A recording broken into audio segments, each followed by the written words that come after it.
Un beau matin, les rayons du soleil passaient entre les feuilles des arbres, et les gouttes de rosée brillaient comme de petits morceaux de verre. Au milieu de la forêt, il y avait une grande ruche qui ressemblait à une jolie maison en cire jaune. De loin, elle paraissait calme, mais quand on s'approche, on entend un doux bourdonnement, comme une petite chanson. C'étaient les abeilles qui travaillaient sans s'arrêter. À l'intérieur de la ruche, on découvre un endroit merveilleux qui ressemble à un joli jeu. Les murs sont petits et bien rangés, comme le miel. Les abeilles bougent tout ensemble, avec un bel ordre. Certaines vont chercher la nourriture, d'autres gardent la porte, et d'autres encore s'occupent des petits, avec amour. L'abeille gardienne, sérieusement? Chacun à sa place. Ici, il n'y a pas de place pour la paresse. Allons-y. Le travail est le secret de notre vie. Au cœur de la ruche, la reine avançait doucement. Son corps était plus long que celui des autres abeilles et ses mouvements semblaient majestueux. Elle s'arrêta devant une petite alvéole vide et y déposa un tout petit œuf blanc et brillant.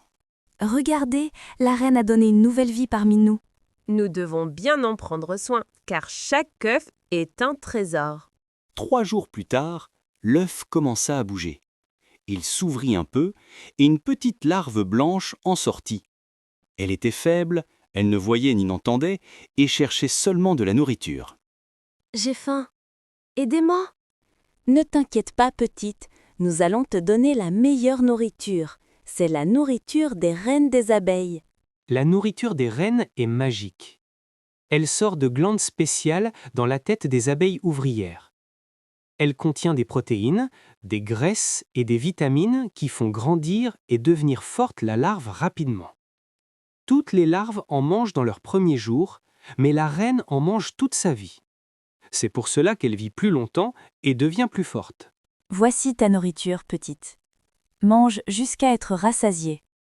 C'est délicieux. Je sens la chaleur se répandre dans mon corps. Jour après jour, la larve grandissait.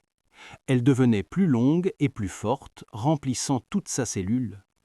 Elle n'avait pas encore d'yeux ni d'ailes, mais elle mangeait et stockait de l'énergie pour la nouvelle étape à venir. Tu as beaucoup grandi. Il est temps de te couvrir de cire. De cire, pourquoi? Pour te protéger à l'intérieur.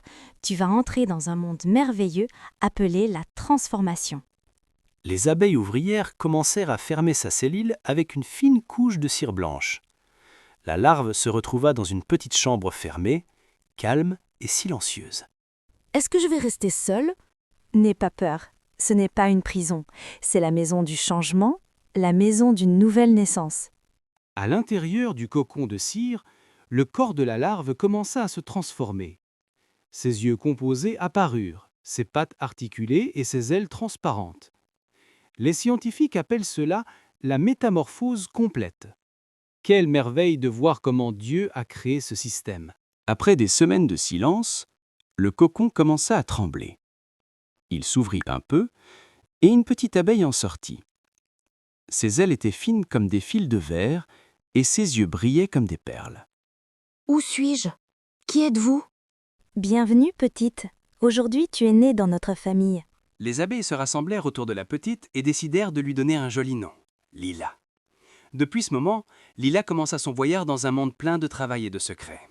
Souviens-toi, Lila, dans ce royaume, chaque abeille a un rôle, et personne ne vit seulement pour soi. Et moi? Quel est mon rôle? Tu le sauras bientôt. Maintenant, repose-toi, car tu as commencé une nouvelle vie.